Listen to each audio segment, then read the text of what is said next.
Hello guys, welcome back to my channel. As you saw in the topic, we are going to talk about something so important that they are not teaching us at the school or in the universities or anywhere else in the society. So if you want to know these, please keep watching because I'm sure in the end of this video, you will have much more insight about these interesting neuroscience based studies that nobody is telling us actually what is going on in our lives and in our brains. So let's dive deep into the video.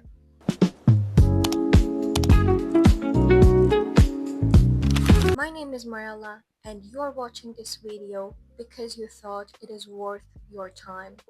I want you to give me 20 minutes and I will show you what you are not taught about your brain at the school or in the university. You know, I want to share something with you that most of us never really learned. It is about your brain.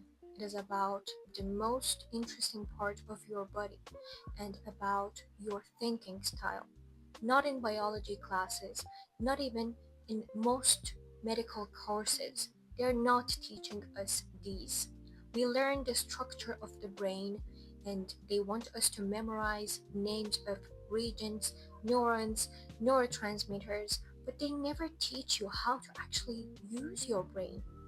But the strange part is, nobody really explains how this system actually turns our daily life. It quietly shapes our decisions, our habits, our attention, even the way that we experience motivation. This became very personal for me because I was seeing so many different stuff about what I was learning at the school.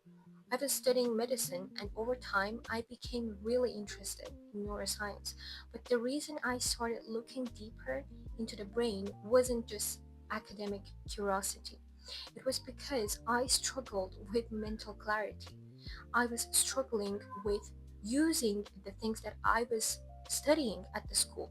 There were periods where my mind felt scattered, distracted, almost like my own brain was pulling me in different directions. As I remember thinking, if this is the organ running my entire life, why do I understand so little about how it actually works?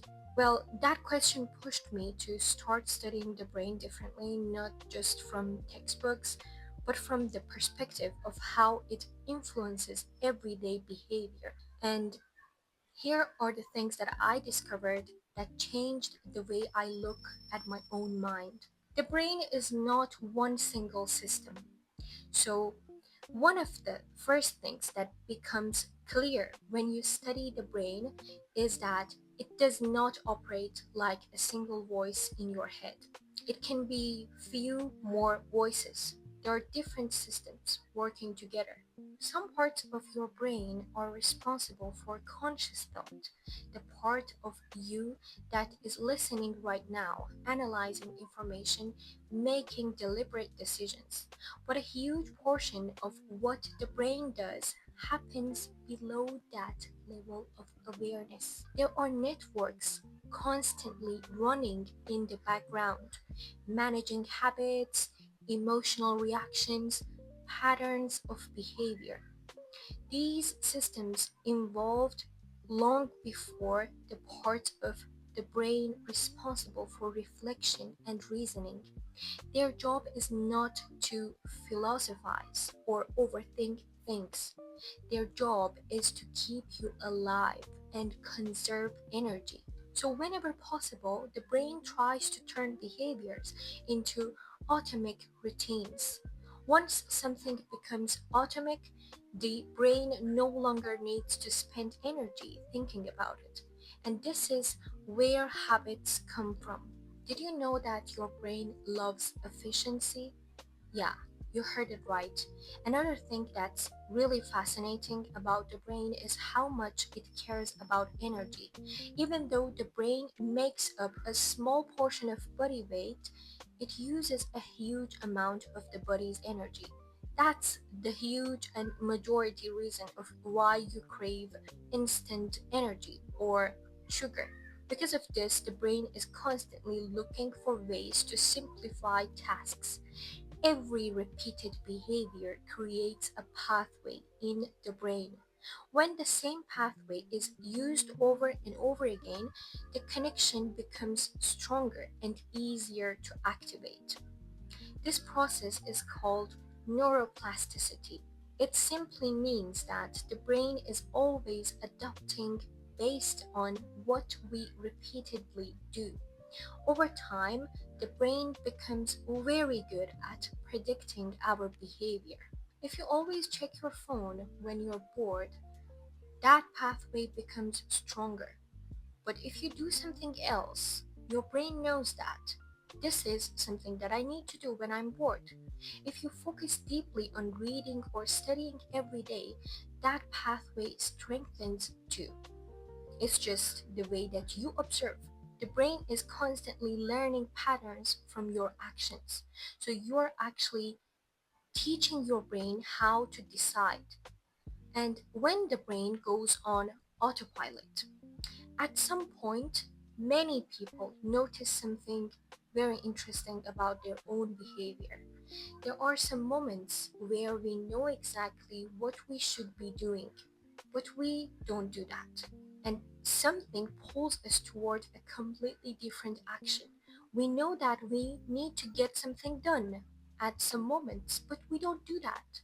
It can feel almost like the brain is operating on an autopilot. And in many ways, that's exactly what is happening.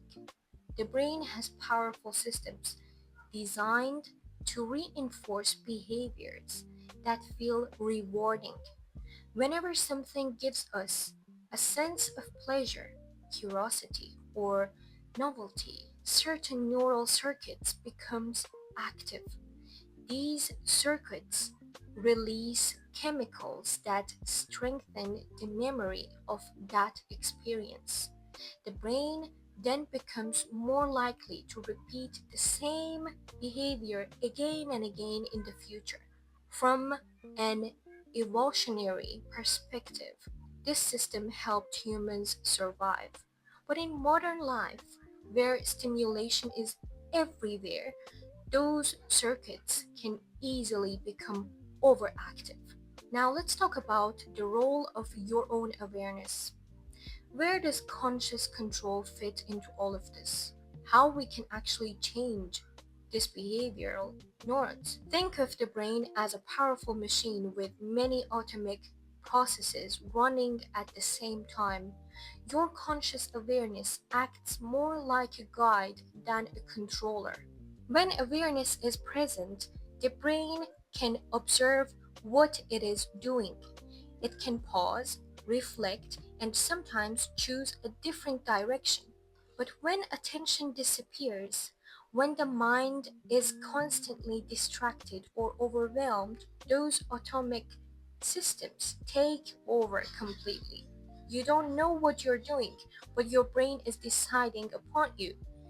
This is why mental clarity is so important and how I changed my own behaviors. Let's talk about it. Clarity creates space between impulse and action.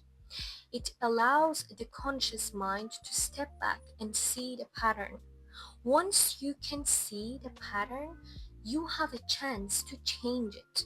Yes, you can change it. Don't say that, no, I was always like this. It's never gonna be changed. So, I'm gonna talk about what helped me personally. While studying neuroscience and medicine, I started experimenting with small changes in my daily life to see how they affected my focus and mental clarity. And what really surprised me was that the brain doesn't respond well to extreme changes. It responds much better to consistent signals. So they say less is more. Yeah, actually, less is more. Protecting sleep became one of the most important things that I noticed. I changed my sleep hygiene. Sleep is when the brain recognizes information, clears metabolic waste, and restores many of its systems. When sleep is disrupted, everything else becomes harder. Attention, decision making, emotional balance. Another change that helped was reducing constant stimulation. In our modern life, keeping the brain in a state of continuous input is really hard. Notifications are coming between screens, information following us, and everything is stimulation. But the brain also needs quiet periods where it can reset its attention. Even small moments of stillness can help bring the mind back from autopilot. And over time, practicing focus itself becomes powerful. I want you to give yourself time and do only one thing at a time. Attention is not a fixed ability. It can be trained and strengthened and refined just like a physical skill. So let me wrap it up for you. The brain is one of the most complex systems in the human body. And yet, most of us spend years in the school without ever really learning how it shapes our daily experience. When it comes to my own experience, for me, studying medicine and being really curious about neuroscience has become something much more personal than just academic knowledge. It's a way of understanding how to guide my own mind more intentionally.